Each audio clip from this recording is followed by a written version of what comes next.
ಚುನಾವಣಾ ಬಾಂಡ್ ಸಿಂಧುತ್ವದ ಬಗ್ಗೆ ಸುಪ್ರೀಂ ಮಹತ್ವದ ತೀರ್ಪನ್ನ ನೀಡಿದೆ. ಚುನಾವಣಾ ಬಾಂಡ್ನಿಂದ ಮೂಲಭೂತ ಹಕ್ಕುಗಳ ಉಲ್ಲಂಘನೆ ಬಗ್ಗೆ ಇದೀಗ ಸುಪ್ರೀಂ ಕೋರ್ಟ್ ಮಹತ್ವದ ಆದೇಶವನ್ನ ಹೊರಡಿಸಿದೆ. ಚುನಾವಣಾ ಬಾಂಡ್ ಸಿಂಧುತ್ವ ಬಗ್ಗೆ ಸುಪ್ರೀಂ ಮಹತ್ವದ ತೀರ್ಪು. ಚುನಾವಣಾ ಬಾಂಡ್ ಅಲ್ಲಿ ಏನು ಕೆಲವೊಬ್ಬರು ತಮ್ಮ ಆಸ್ತಿ ಪತ್ರ ಮತ್ತೆ ತಮ್ಮ ಗಳಿಕೆ ಬಗ್ಗೆ ಏನು ವರದಿಯನ್ನು ಕೊಡ್ತಾರೋ ಅದು ಇತ್ತೀಚಿನ ದಿನಗಳಲ್ಲಿ ಸುಳ್ಳು ಅಂತ ಕೂಡ ಕೆಲವರು ಕೋರ್ಟ್ ಮೊರೆ ಹೋಗ್ತಾ ಇದ್ದಾರೆ. ಈ ವಿಚಾರಕ್ಕೆ ಸಂಬಂಧಪಟ್ಟಂತೆ ಇದೀಗ ಹೆಚ್ಚಿನ ಒಂದು ಒತ್ತನ್ನು ನೀಡೋದಕ್ಕೆ ಸುಪ್ರೀಂ ಕೋರ್ಟ್ ಮುಂದಾಗಿದೆ. ಡಿ.ವೈ. ಚಂದ್ರಚೂಡ್ ನೇತೃತ್ವದ ಪೀಠ ಮಹತ್ವದ ತೀರ್ಪನ್ನು ಕೊಟ್ಟಿದೆ. ಚುನಾವಣಾ ಬಾಂಡ್ಗಳನ್ನು ನಿಷೇಧಿಸಿದ ಸುಪ್ರೀಂ ಕೋರ್ಟ್.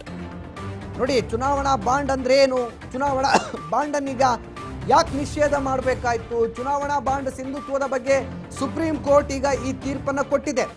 ಅಂದರೆ ಚುನಾವಣೆ ಸಂದರ್ಭದಲ್ಲಿ ಚುನಾವಣಾ ಅಧಿಕಾರಿಗಳಿಗೆ ನಾವು ಒಂದು ಬಾಂಡ್ ಕೊಡಬೇಕು, ಸಿಂಧುತ್ವದ ಬಾಂಡ್.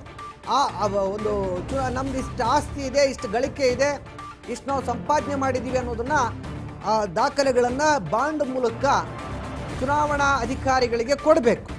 ಸೊ ಹಾಗಾಗಿ ಈ ವಿಚಾರಕ್ಕೆ ಸಂಬಂಧಪಟ್ಟಂತೆ ಸಾಕಷ್ಟು ಬಾರಿ ಸುಪ್ರೀಂ ಕೋರ್ಟಲ್ಲಿ ಇತ್ತೀಚೆಗೆ ಹಾಸನದ ಸಂಸದ ಪ್ರಜ್ವಲ್ ರೇವಣ್ಣ ಅವರ ವಿಚಾರ ಕೂಡ ಸುಪ್ರೀಂ ಕೋರ್ಟ್ ಮೊರೆ ಹೋಗಿತ್ತು. ಇನ್ನು ಚುನಾವಣಾ ಬಾಂಡ್ ಅಂದರೆ ಏನು, ಇದು ಜನಸಾಮಾನ್ಯರು, ಕಾರ್ಪೊರೇಟ್ ಸಂಸ್ಥೆಗಳು, ರಾಜಕೀಯ ಪಕ್ಷಗಳಿಗೆ ನೀಡುವಂಥ ಒಂದು ವಿಧದ ದೇಣಿಗೆ ಕ್ರಮ. 1,000 ರೂಪಾಯಿಯಿಂದ ಹಿಡಿದು 10,000, 1 ಲಕ್ಷ, 10 ಲಕ್ಷ, 1 ಕೋಟಿ ಇತ್ಯಾದಿ ಮುಖ ಬೆಲೆಗಳಲ್ಲಿ ಬಾಂಡ್ಗಳನ್ನು ಖರೀದಿಸಬಹುದು. ಈ ಬಾಂಡ್ಗಳು ಅನಾಮಧೇಯವಾಗಿರುತ್ತವೆ. ಅಂದರೆ ಇದನ್ನು ಖರೀದಿಸಿದ ವ್ಯಕ್ತಿ ಅಥವಾ ಸಂಸ್ಥೆಯ ಹೆಸರು ಬಹಿರಂಗ ಇರುವುದಿಲ್ಲ.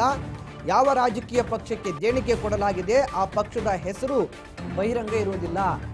ಚುನಾವಣಾ ಬಾಂಡ್ ಅಂದರೆ ಇದು ಅಂದರೆ ಈ ದೇಣಿಗೆ ರೂಪದಲ್ಲಿ ಪಕ್ಷಗಳಿಗೆ ಹಣ ಕೊಡಬಹುದು ಅಥವಾ ಪಕ್ಷಗಳು ಹಣವನ್ನು ಸ್ವೀಕರಿಸಬಹುದು. ಬಟ್ ಆ ದೇಣಿಗೆ ಕೊಟ್ಟವರು ಯಾರು ಅಂತ ಹೇಳಬೇಕಂತೇನಿಲ್ಲ.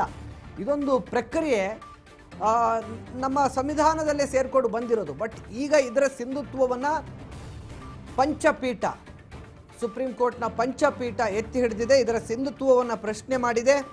1,000 ರೂಪಾಯಿ ಬಾಂಡ್ ಕೊಡ್ಬೋದು, 10,000 ರೂಪಾಯಿ ಬಾಂಡ್ ಕೊಡ್ಬೋದು, 1,00,000 ರೂಪಾಯಿ ಬಾಂಡ್ ಕೊಡ್ಬೋದು, 10 ಲಕ್ಷ ಬಾಂಡ್ ಕೊಡ್ಬೋದು, 1 ಕೋಟಿ ರೂಪಾಯಿ ಬಾಂಡ್ ಕೊಡ್ಬೋದು. ಹೀಗೆ ಇತ್ಯಾದಿ ಬಾಂಡ್ಗಳನ್ನು ಚುನಾವಣಾ ಸಂದರ್ಭದಲ್ಲಿ ಪಕ್ಷಗಳಿಗೆ ನೀಡಬಹುದು. ಈ ಬಾಂಡ್ಗಳು ಅನಾಮಧೇಯವಾಗಿರುತ್ತವೆ. ಇದನ್ನು ಖರೀದಿಸಿದ ವ್ಯಕ್ತಿ ಅಥವಾ ಸಂಸ್ಥೆಯ ಹೆಸರು ಬಹಿರಂಗ ಇರೋದಿಲ್ಲ. ಯಾವ ರಾಜಕೀಯ ಪಕ್ಷಕ್ಕೆ ದೇಣಿಗೆ ಕೊಡಲಾಗಿದೆ ಆ ಪಕ್ಷದ ಹೆಸರು ಕೂಡ ಬಹಿರಂಗವಾಗಿರೋದಿಲ್ಲ. ಹೀಗಾಗಿ ಇದು ಅಸಿಂಧು ಅಂತ ಹೇಳಿ ಇದೀಗ ಸುಪ್ರೀಂ ಕೋರ್ಟ್ ಹೇಳ್ತಾ ಇದೆ. ಚುನಾವಣೆಯಲ್ಲಿ 1%ಕ್ಕೂ ಹೆಚ್ಚು ಮತಗಳನ್ನು ಪಡೆದ ಯಾವುದೇ ರಾಜಕೀಯ ಪಕ್ಷವು ಎಲೆಕ್ಟ್ರೋಲ್ ಬಾಂಡ್ ಅಕೌಂಟ್ ತೆರೆಯಲು ಅವಕಾಶವನ್ನು ಹೊಂದಿರುತ್ತದೆ. ಎಲೆಕ್ಟ್ರೋಲ್ ಬಾಂಡ್ ಖರೀದಿಸಿದ ಬಳಿಕ ರಾಜಕೀಯ ಪಕ್ಷವು 15 ದಿನಗಳೊಳಗೆ ಆ ಹಣವನ್ನು ಎನ್ಕ್ಯಾಶ್ ಮಾಡಿಕೊಳ್ಳಬೇಕು. ಸೊ ಇದೀಗ ಚುನಾವಣಾ ಬಾಂಡ್ಗೆ ಸಂಬಂಧಪಟ್ಟಂತೆ ಇರತಕ್ಕಂಥ ಒಂದಷ್ಟು ಮಾನದಂಡಗಳು. ಇನ್ನು ಅದು ತಪ್ಪಿದ್ದಲ್ಲಿ ಬಾಂಡ್ ಹಣವು PM ರಾಷ್ಟ್ರೀಯ ಪರಿಹಾರ ನಿಧಿಗೆ ವರ್ಗಾವಣೆ ಆಗುತ್ತೆ ಅಂತ ಕೂಡ ಹೇಳಲಾಗುತ್ತೆ ಈ ಬಾಂಡ್ಗಳಿಂದ. ಅದರ ಜೊತೆಗೆ ಎಲೆಕ್ಟ್ರೋಲ್ ಬಾಂಡ್ ಖರೀದಿಸಿದರೆ ಆ ಹಣಕ್ಕೆ ತೆರಿಗೆ ವಿನಾಯಿತಿ ಸಿಕ್ಕುತ್ತದೆ. ಈ ಬಾಂಡ್ಗಳನ್ನು ಬಹುತೇಕರು ಈ ತಮ್ಮ ತೆರಿಗೆಯನ್ನು ಉಳಿಸ್ಕೊಳ್ಳೋಕ್ಕಾಗಿ ಕೂಡ ಈ ರೀತಿ ಬಾಂಡ್ಗಳನ್ನು ಪಕ್ಷಕ್ಕೆ ದೇಣಿಗೆ ರೂಪದಲ್ಲಿ ಕೊಡ್ತಾರೆ. ಸೊ ಇದು ಕೂಡ ಎಲ್ಲೋ ಒಂದು ಕಡೆ ಸರ್ಕಾರಕ್ಕೆ ಬರ್ತಕ್ಕಂಥ ತೆರಿಗೆ ವಂಚನೆ ಆಗುತ್ತೆ. ಮತ್ತು ಇದು ಒಂದು ರೀತಿ ಅನಧಿಕೃತ ಅನಾಮಧೇಯ ಹಣ ಸಂಗ್ರಹ. ಇದು ಯಾರ ಹೆಸರು ಗೊತ್ತಿರಲ್ಲ, ಯಾರ ಮೂಲ ಗೊತ್ತಿರಲ್ಲ, ಏನಂತನೂ ಇರಲ್ಲ. ಇನ್ನು ರಾಜಕೀಯ ಪಕ್ಷಗಳು ಆದಾಯ ತೆರಿಗೆ ಕಟ್ಟುವ ಅವಶ್ಯಕತೆ ಇರುವುದಿಲ್ಲ.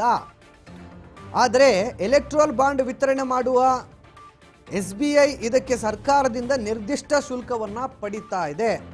ಚುನಾವಣಾ ಬಾಂಡ್ಗಳನ್ನು ಏಕೆ ನೀಡಲಾಗುತ್ತೆ ಅನ್ನುವಂಥ ವಿಚಾರ ಬಂದಾಗ ಚುನಾವಣಾ ನೀತಿ ವ್ಯವಸ್ಥೆಯನ್ನು ಸುಧಾರಿಸಲು ಸರ್ಕಾರವು 2018ರಲ್ಲಿ ಚುನಾವಣಾ ಬಾಂಡನ್ನು ಪ್ರಾರಂಭಿಸಿರುತ್ತೆ. ಏನಂದರೆ ಈ ಚುನಾವಣೆಯ ಸಂದರ್ಭದಲ್ಲಿ ಎಲೆಕ್ಷನ್ ನೀತಿಯನ್ನು ವ್ಯವಸ್ಥೆಯನ್ನು ಸರಿಪಡಿಸಬೇಕು ಅಂತ.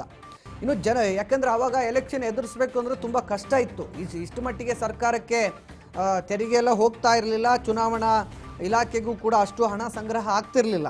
ಇನ್ನು ಪಕ್ಷಗಳಿಂದಲೂ ಕೂಡ ಅಷ್ಟಾಗಿ ಹಣ ಮತ್ತು ಅಭ್ಯರ್ಥಿಗಳಿಂದ ಕೂಡ ಹೆಚ್ಚಿನ ಹಣ ಕಟ್ಟಿಸ್ಕೊಳ್ತಿರ್ಲಿಲ್ಲ. ಇನ್ನು ಜನವರಿ 2, 2018ರಂದು ಅಂದಿನ ಮೋದಿ ಸರ್ಕಾರವು ಚುನಾವಣಾ ಬಾಂಡ್ ಯೋಜನೆಗೆ ಅಧಿಸೂಚನೆಯನ್ನು ಹೊರಡಿಸಿತ್ತು. ಚುನಾವಣಾ ಬಾಂಡ್ಗಳನ್ನು ಹಣಕಾಸು ಕಾಯ್ದೆ 2017 ಮೂಲಕ ತರಲಾಗಿದೆ. ಈ ಬಾಂಡ್ಗಳನ್ನು ವರ್ಷಕ್ಕೆ 4 ಬಾರಿ ಜನವರಿ, ಏಪ್ರಿಲ್, ಜುಲೈ ಹಾಗೂ ಅಕ್ಟೋಬರ್ನಲ್ಲಿ ನೀಡಲಾಗುತ್ತೆ. ಇದಕ್ಕೆ ಗ್ರಾಹಕರು ಬ್ಯಾಂಕ್ ಶಾಖೆಗೆ ಭೇಟಿ ನೀಡುವ ಮೂಲಕ ಅಥವಾ ವೆಬ್ಸೈಟ್ಗಳಲ್ಲಿ ಆನ್ಲೈನ್ನಲ್ಲಿ ಖರೀದಿಸಬಹುದಾಗಿದೆ.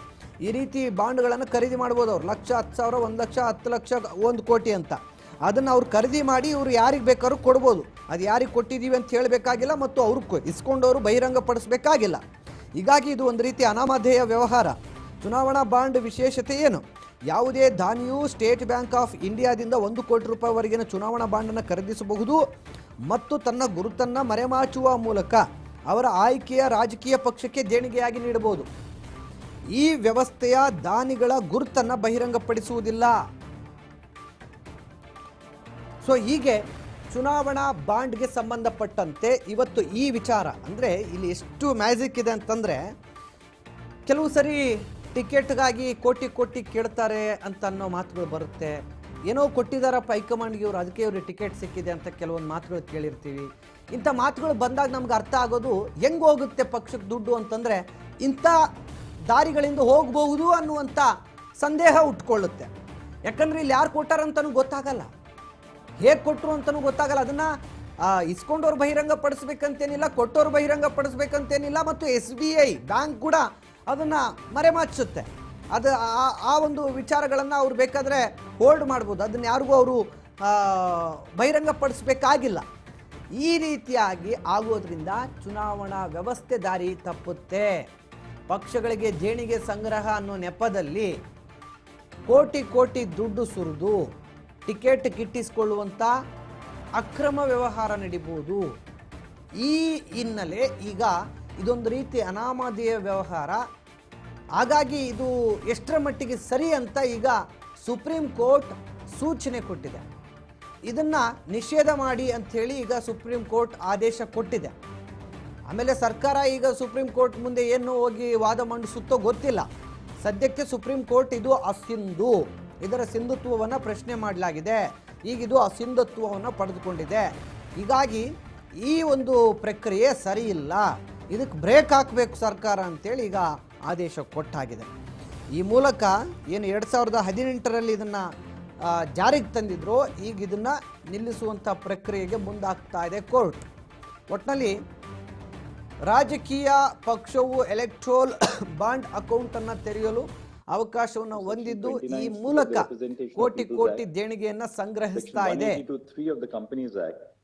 Section 13 capital A bracket B of the Income Tax Act are violative of the right to information of citizens guaranteed under Article 19(1)A of the Constitution, and B, whether unlimited corporate funding to political parties as envisaged by the amendment to Section 182(1) of the Companies Act violates the principle of free and fair elections in Article 14 of the Constitution. I will now proceed to read out the reasoning and the conclusions. Issue 1. Whether the right to information guaranteed by Article 19(1)A includes the information of financial contributions made to political parties. The jurisprudence on the right to information, which has emanated from this court, can be classified into 2 phases.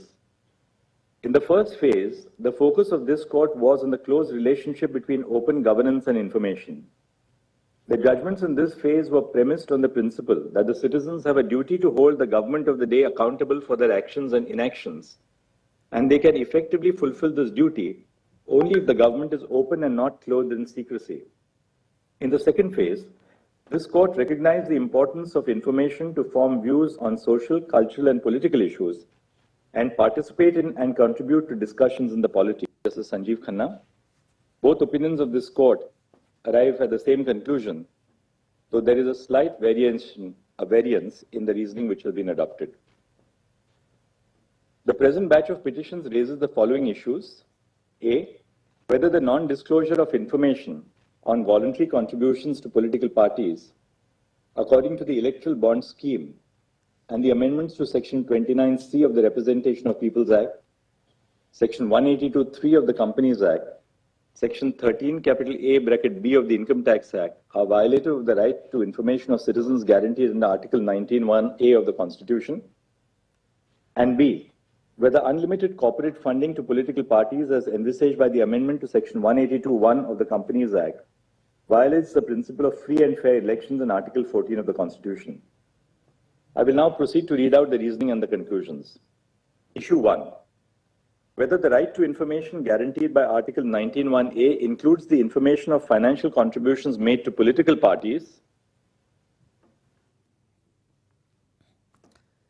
ಇದು ಇದೀಗ supreme court ಆದೇಶದ ಮೂಲಕ ಇಷ್ಟು ದಿನಗಳ ಕಾಲ ಪಕ್ಷಕ್ಕೆ ದೇಣಿಗೆ ರೂಪದಲ್ಲಿ ಏನು ಈ ಬಾಂಡ್ಗಳ ಮೂಲಕ ಅನಾಮಧೇಯ ವ್ಯಕ್ತಿಗಳಿಂದ ಕೋಟಿ ಕೋಟಿ ಹಣ ಬರ್ತಾ ಇತ್ತು. ಸೊ ಈಗ ಆ ಹಣಕ್ಕೆ ಲೆಕ್ಕ ಕೊಡಬೇಕಾದ ಪರಿಸ್ಥಿತಿ ಉಂಟಾಗ್ಬೋದು. ಈ ನಿಟ್ಟಿನಲ್ಲಿ ಈಗ ಆ ಒಂದು ಬಾಂಡ್ಗಳನ್ನು ನಿಷೇಧಿಸಿ ಇದರ ಅಸಿಂಧತ್ವವನ್ನು ಸುಪ್ರೀಂ ಕೋರ್ಟ್ ಎತ್ತಿ ಹಿಡಿದಿದೆ.